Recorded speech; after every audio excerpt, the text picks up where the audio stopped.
of Derek Favors. I know my Utah fans, you guys are screaming at me right now. I'm sorry, I can't think of your full team. I know I looked at it. I looked at the roster, and I was like, damn, this is a solid team. This is Utah is my sleeper team to come out of the West. I think a lot of people look at that team and, it's just one of those, it's like, they're not a popular Western Conference pick. But honestly, I got them going to the Western Conference Finals. I think they're going to be one of the teams that get to the Western Conference Finals, and I think they're going to be competing to get to the NBA Finals. I just like the team overall, man. I think the Conley pairing with Donovan Mitchell, even though they're a smaller backcourt, offensively, I think that they get the job done. I think he kind of settles Mitchell down. He gets some better looks. And then on top of that, he can go get a bucket himself where the offense isn't just reliant on Donovan Mitchell. So I like the team a lot. Utah. Let's talk about the LA teams real quick. So, all right. Lakers Nation. Shout out to my Lakers fans listening to this right now. You're probably going to hate me after I say what I got to say about the Lakers. So we seen them play the Clippers this past Thursday night. And, man, the atmosphere was crazy. Like, I felt like I was in LA. And that shit was lit. Lakers started off strong, man. Defense, very energetic. Like, they went on like an 11-0 run to start the game, I believe. Looking really good. First half, looking really solid. And then the second half came around and kind of turned the tide, like, especially that fourth quarter. Danny Green pretty much saved them from getting blown out. Because if he didn't have the third quarter that he had, Lakers, that game probably would have been like a 20-point blowout, honestly. So, it comes to me to this. So I'm watching this game, and, LeBron was looking solid in the first half. AD was looking unstoppable. Like, the Clippers didn't have anybody that could stop AD to start that game. Ball movement was solid. Defense was solid. And then it kind of looks like they just kind of just not necessarily worn down, but that roster is trash. The Lakers roster is not good. That is a bad roster. And I see it all the time on social media where it's like, well, no, the Lakers is like, they got Rondo, they got Dwight Howard, they got Avery Bradley, they got whoever other name you want to throw out there, JaVale McGee, and, I'm like, yeah. What's the Quinn Cook? They got Quinn Cook. I don't get that. I don't get that whole Quinn Cook. It's like, he's not good. I don't understand where the whole hype of Quinn Cook came from. He wasn't good in Golden State. He knocked down a couple of threes. Like, he hit a couple of threes in the finals, in the playoffs. He may have like two good games, and then it's just like Quinn Cook is good out of nowhere. It's like that Biyombo syndrome. Like Biyombo had like two good playoff series before, and then he just get paid like $70 million, and everybody thinks he's good when he actually sucks. Okay, he stinks. I guess that's the word that people use now, but whatever. He's not good. Quinn Cook he's not good. He's okay, but anyways, I digress. Outside of LeBron James, Anthony Davis, Danny Green is solid. I like Danny Green. And then we'll see, if Kuzma, when he comes back.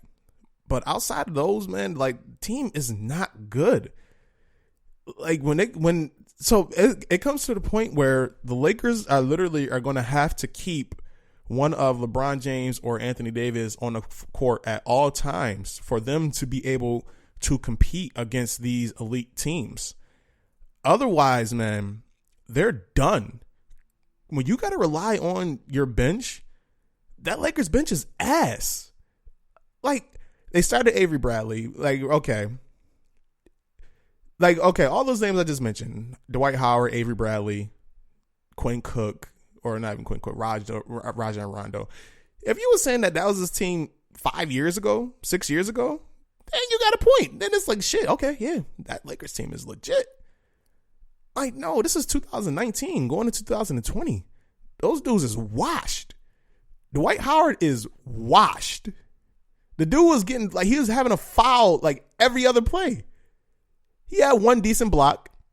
He crashed the boards pretty decently. He's looking okay.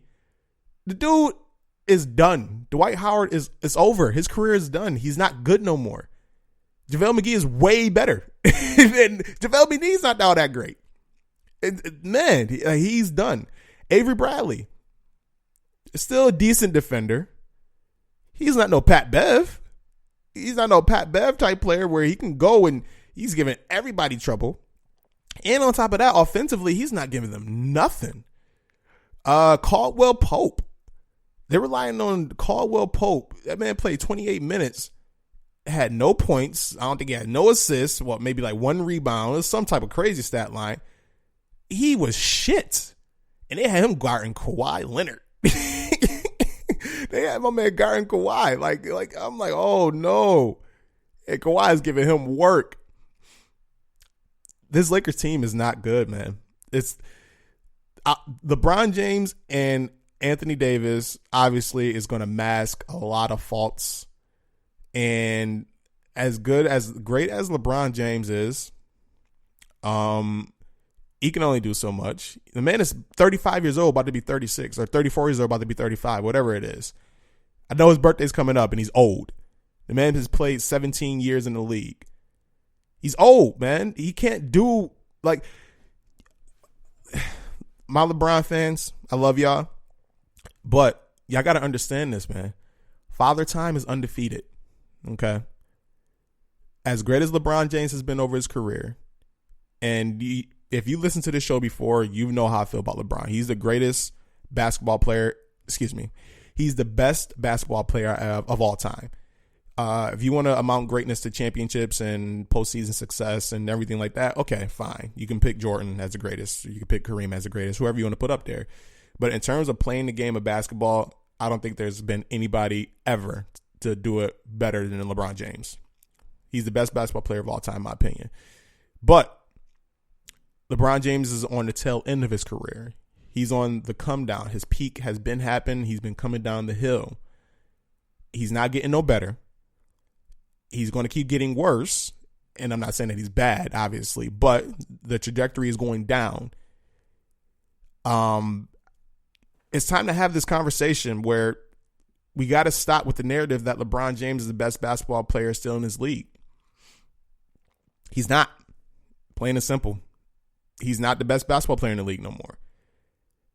He doesn't have to be. For the Lakers to be successful, LeBron James does not have to be the best basketball player in the league. You can still be a championship winning team without having the best player in the league, man. It can happen. He's still great. Don't get me wrong. He's still a top 5 player in this league, I think. But I can't put him one no more. I'm sorry. It started for me last year. Like, I think, and you got, okay, people look at the stats. Well, he averaged 27, 7-7 or 28, 8-8, whatever it was. He averaged a crazy stat line. He averaged a LeBron James stat line. It wasn't about the stats. He's going to put up numbers. He can put up numbers in his sleep. It's the fact that he can't give the effort no more. Like, he has to take possessions off. He has to take games off. And he's just not an effective two-way player no more. And on top of that, he was blowing a lot of shots this last game against the Clippers. Like, a lot of, like, easy LeBron James's, like, in his prime, easy shots where it was no question that LeBron was the best player in the basketball. And I'm not making all my judgments off of this from just this one game. Like I said, this started for me last year where I just didn't see the effort. He quit on his team, honestly. Now, he got hurt, obviously, yeah, the groin injury, excuse me. But he just mailed it in. He said, "Fuck it, man. This season is a wash. Let me go film Space Jam 2." When he left Cleveland, that is where the best basketball player in the world was in Cleveland. He gave everything that he had to that Cleveland team that last year in Cleveland, man. That postseason performance was one of the greatest postseason performances I've ever seen. It was literally him and a ragtag team he was able to drag to the finals, man. Arguably the worst finals team that we ever seen. Maybe next to his other Cleveland team that he did his first year. He went to the finals where he got swept by the Spurs. But I mean, LeBron gave everything to that team. He gave everything in that playoff series. And then when he originally signed to LA, I said that was a business decision. That was a business move. Basketball was second fiddle when it came to him going to LA. Like, he's running his businesses, he's shooting movies, his kids is out there, his sons are playing basketball out there. They was able to form a super team with Dwayne Wade kid, Bronny. Like, LeBron James's focus, well, I don't know I can't say his mentality or nothing like that, but from what I've seen on the court, he's not the best basketball player in the world no more. Honestly, I would probably say Anthony Davis is a better basketball player at this point in time than him. I think Anthony Davis is the best basketball player on that Lakers team. So we'll see. Like, the Lakers, to me, they're going to have to make some moves to make this work, because right now that team is not a good team. I mean, Kuzma comes back. We'll see how he affects that team, see if his presence makes any difference. Rondo, like, you're going to rely on Rajon Rondo? Like, come on, dude. Like, Rondo's done. Rondo's washed. He's not good no more. He can still come in and give you a decent, like, 5, 6, 7 minute clip. That's not all you need no more. The Lakers, you can't have LeBron James as your only playmaker out there. He's going to be worn down. They need another point guard, honestly. They need another ball handler. They need a primary ball handler. They need LeBron James to be the secondary guy handling that rock, and then the crunch time guy handling the rock. He can't be the point guard throughout the whole season now. That's not going to work. Shooting is kind of suspect. Like, Danny Green's the only really, like, great shooter out there. And then their defense, they get lackadaisical. Like, what's going to happen when they got to go against fucking Houston Rockets, when they got to go against, like, elite offensive teams? We've seen it, the Clippers. Actually, let's go ahead. Let's talk about the Clippers. Let's move on to the other LA team. So, here, let me, hold on one second. I got to take a sip of water. Drink more water, guys. So, the LA Clippers. There was a tweet by Dwayne Wade last night that kind of summed up the Clippers. They are who we thought they were. This Clippers team is hands down the best team in the NBA.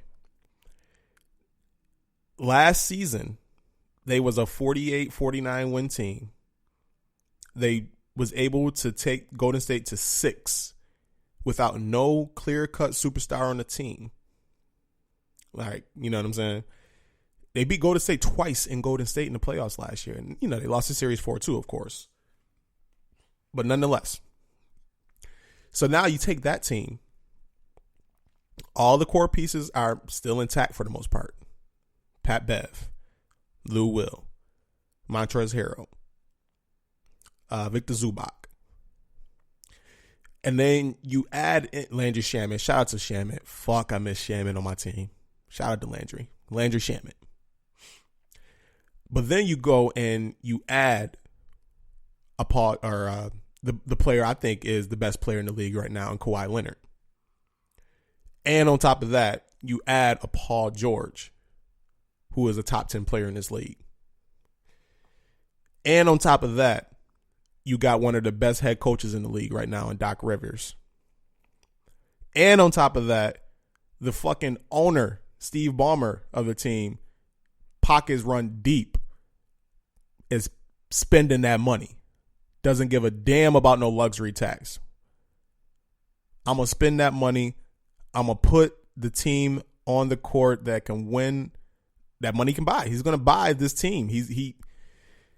Man. And then they add a Mo Harkless to the rotation.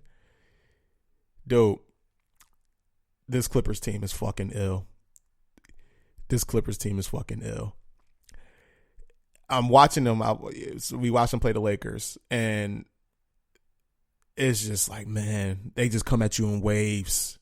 It's non-stop for 4 straight quarters. There's no rest period.